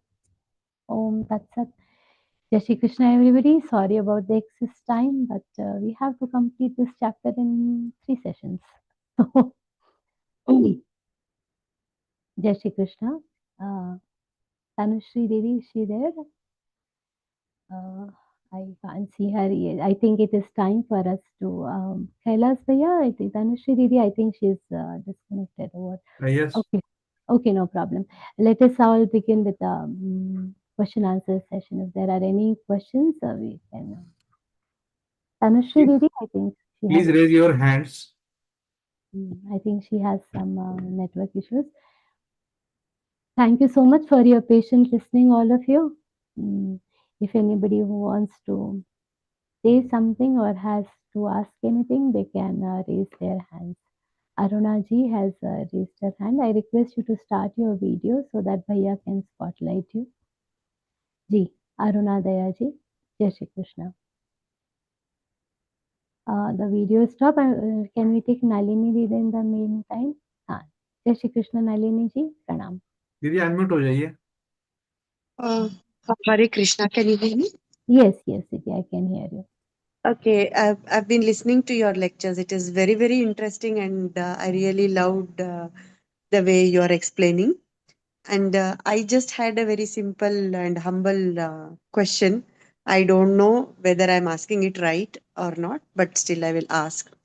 You explained about the restaurant example, saying the yogi is not interested in anything and he doesn't care or bother about all those things.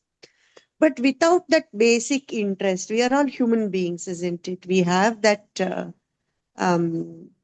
desire and all those things. Without that basic interest or without that basic understanding, how will I even seek the Lord? How will I internalize myself in understanding what? See, this is very important. See, when we were discussing the sankalpa, basically you are talking about the sankalpa that we had, where I had very clearly mentioned what kind of sankalpa is good to have. Now, this desire to know God, desire to understand God, desire to see God is a sankalpa that one should have because this is the very purpose of human birth. At the same time, if we remain engrossed in these worldly desires, then this is not going. See, this is a very easy way to understand this. Suppose you are on a train journey. You are going from, say, I stay in Bhagyanagar, Hyderabad. From Bhagyanagar, if I am going to say Nagpur, my journey is from Hyderabad to Nagpur. Now, I am on this journey. Like that, human being also on a journey from birth to death. We are set on a journey. Now, in this journey from Hyderabad to Nagpur, if I meet somebody very interesting on the train, some nice children, I'm playing with them, then I feel I want to just live with them for the entire. It's not possible, right? We have to give up after because I have to reach that journey. Once I'm there, I say, okay, bye, tata. We cannot remain entangled in this. Similarly, in this on this human path, we are going to have many such things. There will be some desires which are going to take you to that ultimate destination. Ah, मुझे नागपुर जाना है ना, so this train is going to take me. That the desire which is taking me on that right train is the right desire, but a desire which is driving me away, which is pulling me back, or which is holding me back from reaching my destination, we should not kindle that desire too much, isn't it? Mm. It is difficult. So if I start kindling that, Ari, I met this child and I don't want to board down from the train, it is not going to help me reach the destination. In the human birth, we forget what is our main destination. Are reaching ईश्वर परमात्मा, that is our ultimate destination. उसको छोड़ के हम बाकी desires में अटक जाते हैं. We stay entangled in other desires. So when we are having a sankalpa, when we are having any desire, see, it is not easy to be very free from desires. What we have to be, we have to have the right sthita pragyata, the right intellect, whether this is the right desire, is it taking me in that direction? If not, then I should not follow it. That is why very important word I had placed before starting explanation of that shloka, satvikta. We should be on the path of satvikta. Now this desire of going to a restaurant, is it a satvik desire? No, it is not. But the desire of getting Ishwar, is that a satvik desire? Very much yes.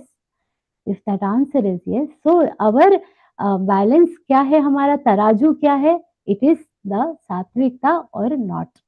Got it? Nice, thank you. Thank you. Devi. Chandra ji. Chandra Devi, pranam. Jai Shri Krishna, Chandra ji. Jai Shri Krishna. Jai Shri Krishna. I liked very much to listen to this. Actually, I'm first time listening, but today I concentrated to listen. I have one question, madam, which is troubling me also. Sri Krishna says this, that you treat your friend and foe equally, don't have desires. Then why is he asking Arjuna to fight? Devi, You should very interesting thing. Now, what I told, he didn't say to treat the foes and family together. He says to see them as equal. Very important. He says samadarshinaha, natu samavartinaha. So, we see them as equal. They may be our brothers, but when it is coming to their behavior, they have committed a sin. They are papi. So here you have they have to get the karma which it is Samavartin. I told that they are not foolish. They have the intellect. How to so just because I am worshipping Sri Krishna, I will not worship other human beings the same. I can see that they have an ounce of Paramatma within them, but at the same time, my behavior will be different towards them. It is samadarshinaha, natu samavartinaha. The behavioral difference will be same, but as a human being, I will not keep any dosh towards them. I love my family. Similar kind of feeling of oneness I will have towards my enemies also, but that does not mean I will go and share my secrets with my enemy. No. The behavioral distinction I will always keep. So when it came to Karna was also brother. When it came to fighting with Karna, Shri Krishna helped Arjun in winning over the war with Karna. But when it came to the last fights, he very much said, "No, this has to be done." Okay, so the example of Rama that I gave you very much. Ultimately, all this he says that this is a part of your karma. You have to do part of your dharma. You have to do this. But when you are doing this, following your dharma, you should have a balance. You should not do it out of jealousy, out of hatred. Do it because it is adharma that you are destroying, not because you have to kill them. So a criminal will kill with a criminal mind, but a judge will give the punishment with a view of justice. That is the difference between what Sri Krishna has told to Arjun and what we are interpreting out of it. He has the vision of a justice, that this is dharma, so you have to do. Not the mind of a criminal. Let's go jaake maro. This is not out of hatred. Whatever work you are doing, do out of the sense of justice and not out of hatred. Okay, so he had told to kill the others, enemies, not with a me feeling of hatred. That he is telling. Thank you, madam. Thank you. Just, she's saying something, Bhaiya. Chandana Didi, were you saying something? She. Okay. Shiv Lakshmanji.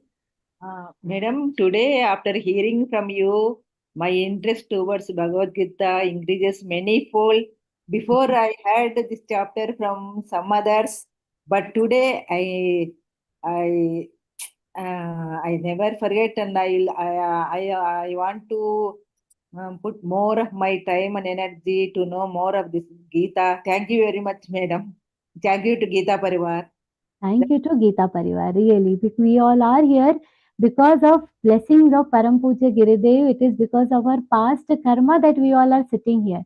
So you are very lucky that today you have had this desire to learn Bhagavad Gita, and it is all the blessing of Param Puja Gurudev, with whose blessings we have all had this opportunity.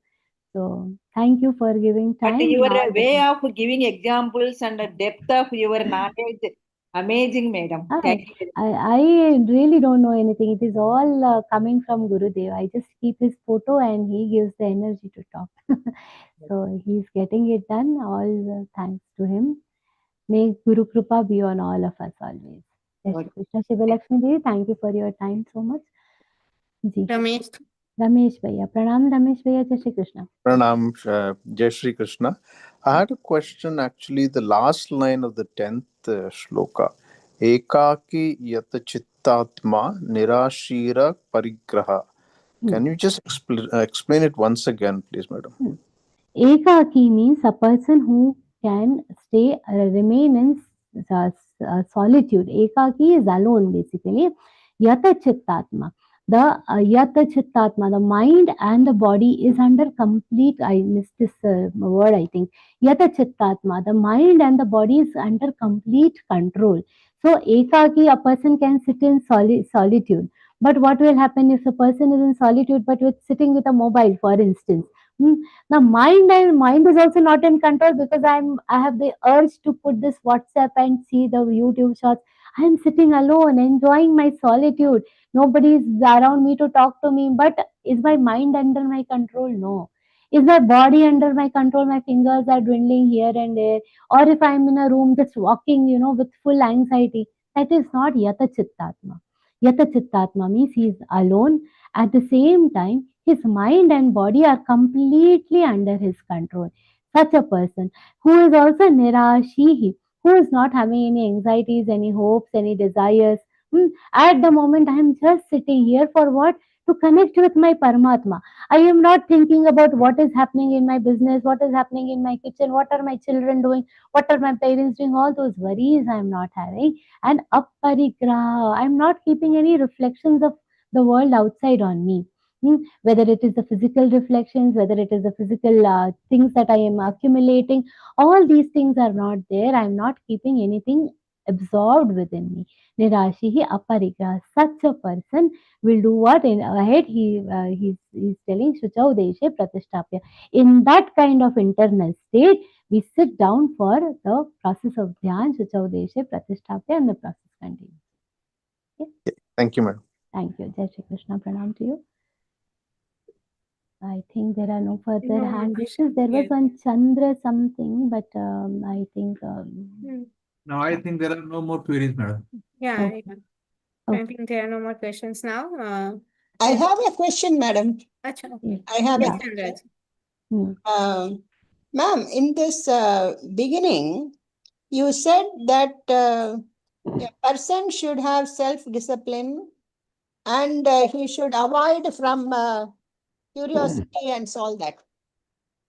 Avoid what, Didi? Yeah, I couldn't that is, hear he you. should have self-discipline and he should not indulge in things that take him to the outside world, sansar, and try to look inside. Now, my question is, see, now when we are young and we have a family, suppose we have a child or a son or daughter, and they want to go to a party and they want to take you with them. it is you are going to go with them not maybe for your pleasure, but to please them, to keep them happy. So in such situations, how can we avoid our going out with them or sensing the pleasures? You with don't them? have to go avoid it. See, there is something when we talk about aparigraha. Here, it does not mean leaving or cutting down the control. Now, see, when we are talking about great people also, like Lokmanya Tilakji, irrespective of the fact that he lived to live with himself, he was bound to meet with many people. It was a part of his job. It required him to talk to too many people, to talk to many people. Our duties will call for social interaction, but that social interaction should be at the physical level alone. It should not go within you. Internally, no matter I am surrounded by many people. Yasmano dvijate loko, lokano dvijate cham. When Shri Krishna is talking about his favorite devotee, he says he likes to be among people. He is not repulsive towards people. But at the same time, and he is not when he is present, if I am somebody who's on the path of spirituality and I keep giving this gyan, Are pado Gita in a society, that also people will not like. So I should be liked by others and I also should like others, but this should be at which level? Just the physical level. It should not percolate within us. After that, what happens? People will go to the party, and after coming from the party also, I'm still there only. Mentally, we should be detached. Physically, wherever we are. But mentally, we should be able to detach ourselves, and our man and our man should be attached where? Towards our Paramatma. The party may be बैठी हूँ and I'm seeing, enjoying, everybody enjoying themselves, but my mind is happy wherever my Paramatma is. With that detachment, we should be able to live. What happens after coming also? We will remember 2 days back, अरे वहाँ गए थे, मस्त खाना था. That we have not left that food, that experience. We still carry it for many days. That is where people go wrong. We should be able to leave those experiences there, aparigraha. We should be able to leave that sanskar should not happen on our mind, and we should be able to stay with detachment. That is what it means. Okay? Okay. Jai Shri Krishna. Pranam. It's so cute. Thank you, Didi, for clarifying the doubts of each of the participants very thoroughly in very detailed manner. Last but not the least, sincere thanks to Tech Backend team consist of Kailash Boy and the team, the all backend team to which event making this event a grand success. Now it's time for the prayer. I'd like to call upon Shailaji from Bangalore, retired senior grade lecturer, bachelor degree in electronics and communication, serving as trainer in technical assistant in all the 4 levels, in group coordinator and calling immigration team. Welcome, Didi, for the prayer. जय श्री कृष्ण दीदी. Yes. योगेशं सच्चिदानन्दं वासुदेवं रजप्रियं धर्मसंस्थापकं वीरं कृष्णं वन्दे जगद्गुरुं श्रीकृष्णं वन्दे जगद्गुरुं. जय Shri Krishna. Jai Shri Krishna. Jai Shri Krishna. Thank you, Didi, for the melodious prayer. Now, we'll play everyone being on mute. We can chant Hanuman Chalisa.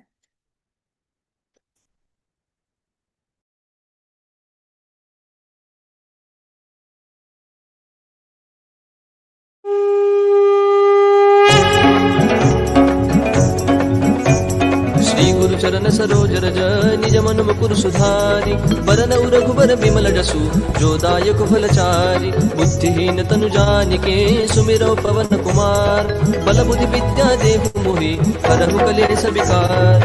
जय हनुमान ज्ञान गुण सागर जय कपीस तिहु लोक उजागर रामदूत अतुलित बल धामा अंजनी पुत्र पवन सुत नामा महावीर विक्रम बजरंगी कुमति निवार सुमति के संगी कंचन बरन विराज सुबेसा गातन कुंडल कुंचित केसा हाथ वज्र ध्वजा विराजय कांधे मूंज जनेऊ साजय शंकर सुवन केसरी नंदन तेज प्रताप महाजगवंदन विद्यावान गुणी अति चातुर राम काज करिबेको आतुर प्रभु चरित्र सुनिबेको रसिया राम लखन सीता मन बसिया सूक्ष्म रूप धरि सिंहि दिखावा विकट रूप धरि लंक जरावा भीम रूप धरि असुर सहारे रामचंद्र के काज सवारे लाय सजीवन लखन जियाए श्री रघुवीर हर्षि उर लाए रघुपति कीन्ही बहुत बड़ाई तुम मम प्रिय भरत ही सम भाई सहस बदन तुम रोजस गावै अस कहि श्रीपति कंठ लगावै सनकादिक ब्रह्मादि मुनीसा नारद सारद सहित अहिसा जम कुबेर दिगपाल जहाते कवि कोविद कहि सके कहाते तुम उपकार सुग्रीव ही कीन्हा राम मिलाय राजपद दीना तुम्हरो मंत्र विभीषण माना लंकेश्वर भय सब जग जाना जुग सहस्र योजन पर भानु लील्यो ताहि मधुर फल जानू प्रभु मुद्रिका मेलि मुख माहि जलधि लांघि गए अचरज नाही दुर्गम काज जगत के जेते सुगम अनुग्रह तुमरे तेते राम दुआरे तुम रखवारे होत न आज्ञा बिनु पैसारे सब सुख लहै तुम्हारी सरना तुम रक्षक काहू को डरना